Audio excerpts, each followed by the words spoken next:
শেখ হাসিনা বর্তমানে ভারতে রয়েছেন। তার দল সেখান থেকেই পরিচালিত হচ্ছে, যেহেতু তিনি দলের সভাপতি। বিএনপিও মাঝে মাঝে ভারতে যায়। ডেইলি স্টার, প্রথম আলো ভারতীয় পারপাস সার্ভ করতেছে, এরকম একটি কথা বাংলাদেশে চলমান আছে, এবং আমরা দেখলাম যে এটা নিয়ে আন্দোলনও হলো ডেইলি স্টার, প্রথম আলোর সামনে। ভারত বিরোধিতা কি বাংলাদেশের রাজনীতিক যে সংস্কৃতি রয়েছে, এটি এই সংস্কৃতিতে পরিণত হচ্ছে কিনা, নাকি বাংলাদেশ ভারতের কদর রাজ্যে পরিণত হচ্ছে? না, বাংলাদেশ ভারতের করল রাজ্যে পরিণত হচ্ছে এটা আমি মনে করি না। একটা বিষয় কি জানেন, বাংলাদেশে এন্টি ইন্ডিয়ান সেন্টিমেন্টটা বেশ কার্যকর। বাংলাদেশের মানুষ বিশেষ কিছু কারণে ভারতের সঙ্গে ভারতীয় ব্যাপারটাকে খুব একটা পছন্দ করে না। এর কারণটা বেসিক্যালি হয়েছে আমাদের পূর্ববর্তী যে হাসিনা গভর্নমেন্ট আছে, সেই হাসিনা গভর্নমেন্টের অতি ভারত প্রীতি। হাসিনা গভর্নমেন্ট খুব বেশি ভারত প্রীতি দেখাতো, এবং সেই কারণে হাসিনা গভর্নমেন্ট যখন একটা গভর্নমেন্ট অজনপ্রিয় হয়ে যায়, সেই গভর্নমেন্ট যে যে কাজ করে সাধারণ মানুষ সেই কাজের বিরোধিতা করে। এটাই ছিল মূল সেন্টিমেন্টটা। এবং এই হাসিনা গভর্নমেন্টকে আবার ভারত নিঃশর্ত সমর্থন দিত, যে কারণে ভারত বাংলাদেশের সাধারণ মানুষের কাছে আরও অজনপ্রিয় হয়ে গেছে। এটা হলো বেসিক কারণ। এই কারণটা যদি আপনি বুঝেন তাহলে আর কোনো সমস্যা নাই।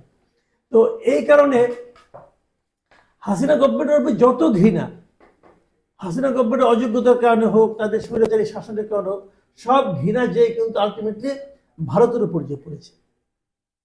যে কারণে ভারতের ব্যাপারে এই মুহূর্তে আমাদের সাধারণ মানুষের এরকম ক্ষোভ। আর ভারতের ব্যাপারে হলো, ভারত আমাদের মনে করেন প্রতিবেশী। তো আপনি কিন্তু চাইলেই প্রতিবেশীকে চেঞ্জ করতে পারবেন না। তো ভারত আমাদের নিয়তি, ভারত থাকবে এখানে। এখন ভারত এতদিন যে প্র্যাকটিসটা আমাদের সঙ্গে করতো, শেখ হাসিনার কল্যাণে, শেখ হাসিনার কারণে, শেখ হাসিনার মেরুদণ্ডহীনতার কারণে, অথবা শেখ হাসিনার নতজানু কূটনীতির কারণে, সেই আচরণটা তারা এখনো করতে চাইবে, এটা স্বাভাবিক। কিন্তু সেটা বর্তমান সরকার মেনে নেবে, এটাও স্বাভাবিক না। এবং যখন এই সরকার মেনে না নেয়, তখন ভারত একটু হতাশ হয়। এটাই মূল সমস্যা কিন্তু, যে কারণে ভারত এখন একটু থমকে গেছে, একটু হতাশ হয়েছে। তারা হয়তো আগের মতো সম্পর্কটা পেতে চায়, আগের মতো আচরণটা পেতে চায়, এবং সেই পাওয়ার লক্ষ্যে তারা নানা ধরনের ভূমিকা কিন্তু নিচ্ছে, নানা ধরনের প্রেশার কিন্তু দিচ্ছে আমাদেরকে।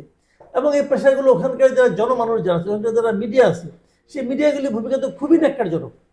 বেশ কয়েকটা টেলিভিশনের কথা আমরা বলতে পারি, তারা খুবই ন্যাক্কারজনক ভূমিকা রাখতেছে। তারা মানুষের কাছে এমন একটা প্রচার ধারণা দেওয়ার চেষ্টা করতেছে যে বাংলাদেশের মধ্যে হিন্দুরা বোধহয় সারাক্ষণ মানে মারা যাচ্ছে, তাদের বাড়িঘর সব পড়ে দেওয়া হচ্ছে। কোথায় কোথায়? এবং এবং ইউনুস সাহেব তো বলেছেন যে বিদেশের কোনো সাংবাদিক যদি আমাদের এখানে আসতে চায়, আসেন, দেখেন, বলেন আপনি কোথায় কি হচ্ছে, দেখান না রে ভাই। কাজেই এগুলি বলে কোনো লাভ নেই। এগুলি বলে আপনি হয়তো সাময়িক একটা হাততালি পেতে পারেন, সাময়িক কিছু উগ্রবাদী মানুষের কাছ থেকে মানে আপনার ধন্যবাদ পেতে পারেন, কিন্তু এটা বাস্তবতা আমি মনে করি নাই।